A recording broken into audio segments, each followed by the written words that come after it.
tous, aujourd'hui nous allons parler de Marvel Zombie, mais nous n'allons pas parler du Marvel Zombie originel, celui de Robert Kirkman et Sean Phillips. Nous allons parler d'une relecture de Marvel Zombie, en tout cas d'une nouvelle histoire, et de quelque chose qui est assez différent, d'une nouvelle tentative de raconter une histoire différente, sur le même principe, quasiment 20 ans après la première incarnation. Il s'agit d'une histoire complète, d'une histoire courte en 4 parties qui s'appelle Marvel Zombie Decay, Dawn of Decay, le début de la fin, avec des personnages que vous reconnaissez certainement à l'image, dont notamment un qui va jouer un rôle très important, c'est Groot, puisque en effet les Gardiens de la Galaxie vont être évidemment impliqués dans cette saga. L'idée de ces histoires courtes, de ces mini-séries aux États-Unis, publiées dans ce format 100%, le format 100% se prête particulièrement bien à ce type de récit,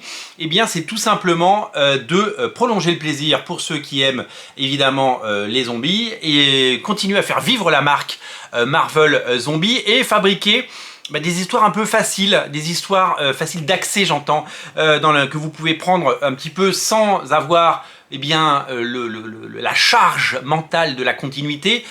Si vous connaissez les héros Marvel, si vous avez déjà entendu parler de Hulk, de Captain America ou des Gardiens de la Galaxie, ou même Iron Man, vous pouvez plonger sans trop de difficultés, c'est ça que je veux dire, dans ce type de récit. Au scénario, c'est quelqu'un que je ne connais pas très bien, qui s'appelle Thomas Krajewski, qui a fait un titre qui s'appelle Primer, et au dessin c'est Jason Moore, qui a fait du Miguel O'Hara Spider-Man 2099. Le pitch il est assez efficace. Les Gardiens de la Galaxie reviennent de mission dans l'espace, et dans l'espace on peut choper des saloperies, et Groot revient avec quelque chose qui s'apparente à un rhume, et il va contaminer un petit peu tout le monde, notamment Captain America, qui va avoir un peu la tête qui tourne comme vous le voyez sur ces images, et qui va se transformer, et je vais m'arrêter là pour arrêter de vous spoiler, en bestiole. Ça c'est vraiment un comics alors qui n'est pas aussi gore et qui n'est pas aussi graphique que pouvait l'être la série de Robert Kirkman.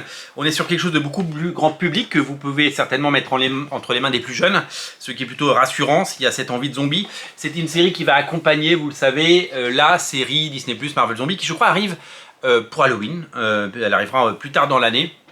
Donc ça fera des lectures d'accès, faciles d'accès, et qui permettent de toucher un public plus large. Parce que je continue de penser que les comics c'est bien, mais les comics évidemment c'est toujours très compliqué de rentrer dedans. Il y a des comics qui sont un peu dans la continuité, qui continuent d'alimenter le réseau et les gens qui aiment les comics et qui en lisent depuis des années.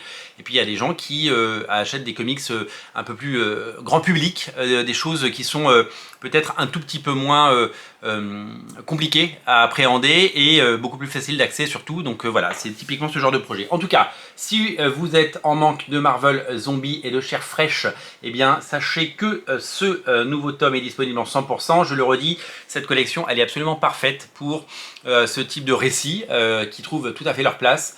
C'est à dévorer, c'est à réserver évidemment aux fans de Marvel Zombie et aux fans du genre. Vous allez en reprendre une dose, et je vous rappelle, messieurs dames, que l'omnibus Marvel Zombie avec l'intégralité des mini-séries produites, notamment les 2 premières par Robert Kirkman et Sean Phillips, sont disponibles dans un magnifique omnibus. Il est gigantesque, il est massif, et ça c'est toujours disponible. Vous pouvez en faire l'acquisition. Voilà évidemment 2 façons d'appréhender les Marvel Zombies et de découvrir ces récits. Bien sûr, c'est à découvrir chez votre libraire. Merci d'être aussi nombreux sur Radio Comics. N'oubliez pas de vous abonner, c'est par là, vous cliquez, abonnez-vous, un petit pouce en l'air, un commentaire, ça fait plaisir. Salut!